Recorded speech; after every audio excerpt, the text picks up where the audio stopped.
quwwata illa billah. Amma ba'du. Alhamdulillah pagi kali bulan Ramadan samangke sampun memasuki malam ke-6 bulan Ramadan. Mugi-mugi kula panjenengan sedaya dipun paringi panjang umur, sehat walafiat, saged nglampahi amal-amal dalam bulan Ramadan ini. Lan sedaya amal-amal kita dalam bulan Ramadan dipun terami kali Allah. Dan sedaya dosa-dosa kita ing dalem sadèrèngé Ramadan ket balik antos samangke dipun sepunten dening Allah. Amin. Terus ingkang kita sampun nglampahi bilih setiap Rebo, insyaallah kita sareng-sareng maos ngaji pasan, ngaji kilatan, ngaji kitab Jalbul Rizki.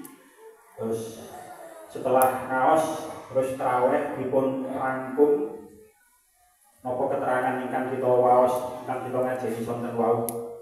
Bilih kula panjenengan sedaya ketah ngakeh-ngakehaken muji syukur marang Allah. Kadang Kanjeng Nabi dawuh, man albasallahu ni'matan falyusyir alhamdulillah. Sapane wong sing diparing karo Gusti Allah nikmat mongko njur ngakeh-ngakehno oleh muji marang Allah. Paman kasurat dzunubu falyastaghfirillah. Sapane wong sing akeh dosae marang Allah mongko njur enggal-enggal nyuwun istighfar, nyuwun ngapura maos istighfar sing kathah marang Gusti Allah. Wa man abta alaihi rizquhu falyusyir min la haula wala quwwata illa billah. Sapane wong sing kendho rezekine, sing telat rezekine mongko becik ngakeh-ngakehaken maos la haula wala quwwata illa billah.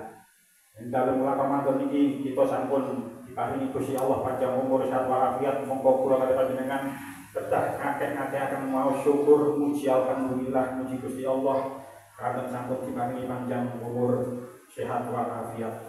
Nah, salah satu keterangan ingkang kula sebut wau enten hadis saking Ibnu Mas'ud radhiyallahu ta'ala an qala sami'tu Rasulullah sallallahu alaihi wasallam man qara'a suratal waqi'ati kullal lailatin lam tusibhu faqatun. Sapa wae sing gelem maca surah Waqiah saben bengi pisan. Boten enten ping-pinten iki kullal lailatin lam tusibhu faqatun. Maka Allah tidak akan memberi dia kefakiran. Lah, yen apa asal usule hadis iki? Asbabul wurudipun setelah akad surah Waqiah awal. Surah Waqiah itu termasuk surah Makkiyah. Kalau kita bicara ilmu tafsir mengenai Al-Quran itu ada surah sing kategori Makkiyah, ada surah sing kategori Madaniyah. Kalau ada panjenengan sampun 3 tahun lebih ngaos teng mriki saben Rebo malam itu hampir 3 tahun setengah.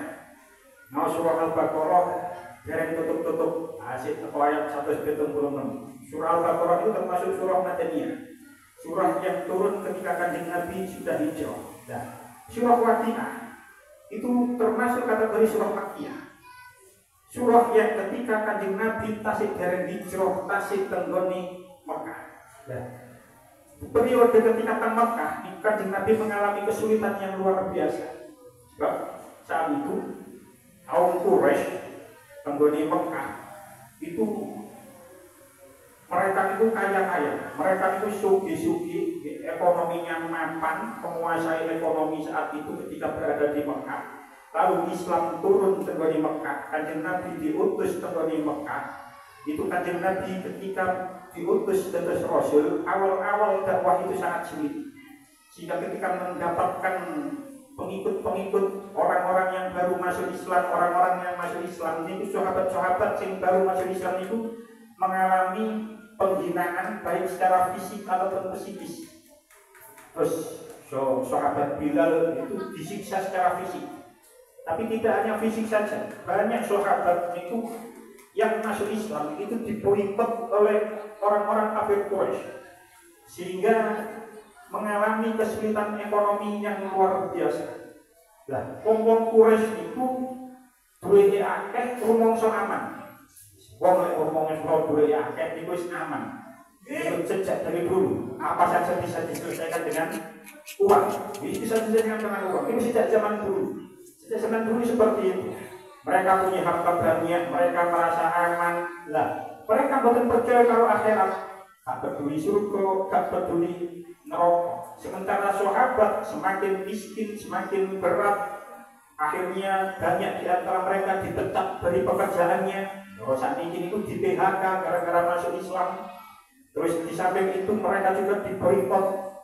Tidak, corosan itu tak pula akal nih, ibu mana wong Islam mana akhirnya mengalami kesulitan ekonomi karena ekonominya diboikot, karena ekonominya diembargo oleh orang-orang kafir Quraisy, sehingga banyak di antara sahabat-sahabat sing padha kelaparan. Akhirnya salah satu sahabat takut para Rasulullah, ya Rasulullah, sampai kapan kados ngeten niki? Sampai kapan kados ngeten niki? Lalu Allah menurunkan surah Al-Waqiah. Ngoten. Allah menurunkan surah Al-Waqiah napa tujuannya? Agar mereka sadar bahwa dunia ini hanya sementara. Dunia ini sementara, rezeki niku Gusti Allah sing ngatur duduk menungso. Wong sugih durung karuan bejo, wong gak duwe durung karuan soro menenangane akhirat.